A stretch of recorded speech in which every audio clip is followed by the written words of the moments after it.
Tunelis apvirintas, savo vietoje viskas kaip priklauso. Galima bus pradėti žaisti su pedalais, juos bandyti kažkaip pasitraukti į kairę pusę. Nežinau, nesugalvojau gal persivirint ar bandyti lankstyti, bet šiaip storija. Tai greičiausiai pjausim, virinsim, aišku, reiks įsidėti sėdynę ir žiūrėti, kurie maždaug turėtų būti, kaip bus patogu. Kažkas gausis. Ir gavom jau laikiklius iš Igno Klimavičiaus. Tai jie yra būtent į BRZ kėbulą. Tikiuosi bus ganėtinai žemai, jog tilpčiau su šalmu. Bet šiaip iš vaizdo atrodo, kad viskas bus gerai.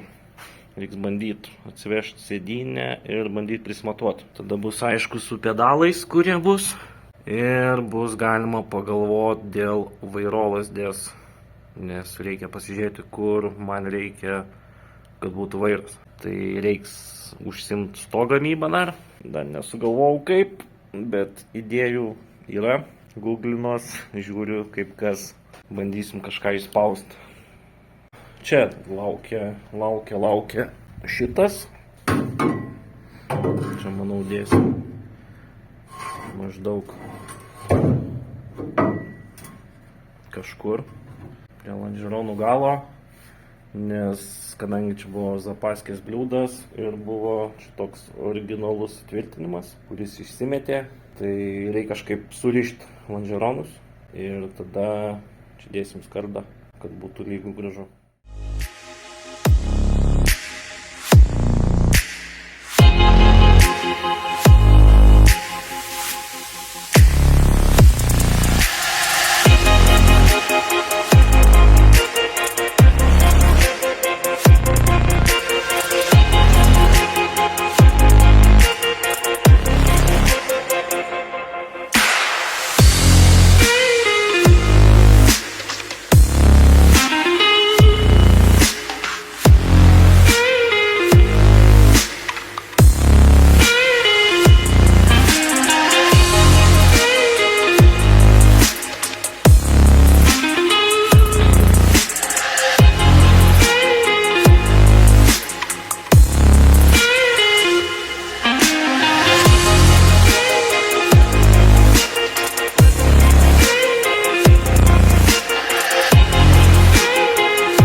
Tai pradėjom darbus prie dugno. Tunelį dasivedėm, tai tu su dugno forma gražiai. Po biškį šveičiam smalas, hermetikus. Čia išpjoviau, užvirinau, nes čia tokia su daug skilių, tai vietoj to, kad daug lopų daryti, tai vieną vientisą. Aišku, čia dar liko, čia visokias užsidarinėt ir panašiai. Gale, čia kadangi išsipjovė originalus toks rėmas, palangė buvo didelė, tai čia užsidarė viskas, kad būtų tvirčiau, nes kai išsipjovė labai palaida buvo, tai dabar laikysis.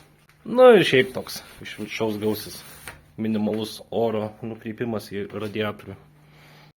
Kol kas nieko daugiau įdomaus ir nevyksta, apart kėbulo darbų. Visi virinimai, šveitimai, skylės. One eternity later. Sveiki, salos gyventojai. Toliau dirbam su kėbulu ir čia išsipjovim dugną šitą vietą. Tai bus toks dalykas. Tunelis. Šitas tunelis bus aušinimo vamzdžiams, kurie eis, manau, čia, tada eis į vidų ir virš bako. Kadangi lieka originalus bakas, tai sugalvojau tokį sprendimą, tikiuosi bus gerai. Ir gausis, čia užsidarinėja po biškį, gausis, kad išeis maždaug čia vamzdžiai. Ir tada bus galima jungti radiatorių, kuris čia kažkur stovės Dar nesugalvojau, nes dar nėra radiatoriaus. Tai va, maždaug taip atrodo, viskas užsidarys. Ir salone nebus vamzdžių, tokie gausis kaip ir salone, kaip ir lauke, bet šitą tunelį eis jie į galą. Čia įsivirino šitas balkis, užsidarys šita skarda, tada bus galima įsivirinti šitą ir pasibaigti ties čia, kad eitų į viršų. Nu, į Vilniaus skardą. Galima bus apsišveist, ten kur tunelis maždaug eis ir aplinkui, kad po to nereiktų. Tai kol prieimas yra, šveisiu siūles ir bus galima bandyti dėti, žiūrėti, matuot ir manau, kad virint.